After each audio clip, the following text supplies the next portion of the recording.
നമസ്കാരം. കേരളീയം എന്റർടൈൻമെന്റ് ന്യൂസിലേക്ക് സ്വാഗതം. ബിഗ് ബോസ് മലയാളത്തിൽ ഈ സീസണിലെ പ്രത്യേകതകളിലൊന്നാണ് പവർ റൂം. മുൻ സീസണുകളിൽ മറ്റു മത്സരാർത്ഥികളിൽ നിന്ന് വേറിട്ട അധികാരമുള്ള ഒരാൾ ക്യാപ്റ്റൻ ആയിരുന്നുവെങ്കിൽ ഈ സീസണിൽ ക്യാപ്റ്റനേക്കാൾ ഒരുപടി അധികാരം കൂടുതലുള്ളത് പവർ റൂമിലുള്ള പവർ ടീമിനാണ്. ബിഗ് ബോസ് ഹൗസിലെ സർവാധികാരികളായ പവർ ടീമിന് മറ്റ് മത്സരാർത്ഥികളുടെ മേൽ അധികാരം സ്ഥാപിക്കാനും നിർദ്ദേശങ്ങൾ നടപ്പിലാക്കാനും സാധിക്കും.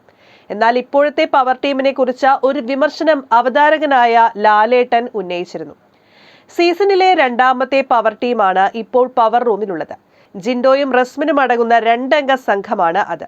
ഇവർക്കിടയിലെ സ്വരച്ചേർച്ചയില്ലായ്മയും തർക്കങ്ങളും മറ്റു മത്സരാർത്ഥികളുടെ പരിഹാസത്തിന് പോലും ഇടയാക്കിയിരുന്നു.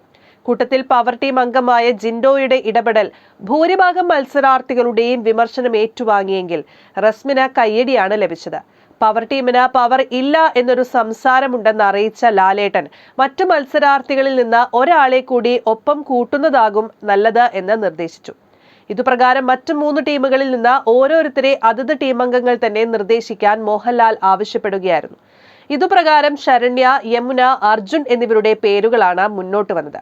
അതിൽ നിന്ന് ഒരാളെ തിരഞ്ഞെടുക്കാനുള്ള അവകാശം പവർ ടീമിന് ലഭിക്കുകയായിരുന്നു. യമുനയെയോ ശരണ്യയെയോ ഒപ്പം കൂട്ടാനായിരുന്നു ജിൻഡോയുടെ ആഗ്രഹമെങ്കിൽ അർജുൻ ഒപ്പം വേണമെന്നാണ് റസ്മിൻ ആഗ്രഹിച്ചത്. അത് ജിൻഡോയെ പറഞ്ഞ് ബോധ്യപ്പെടുത്താനും റസ്മിന് സാധിച്ചു.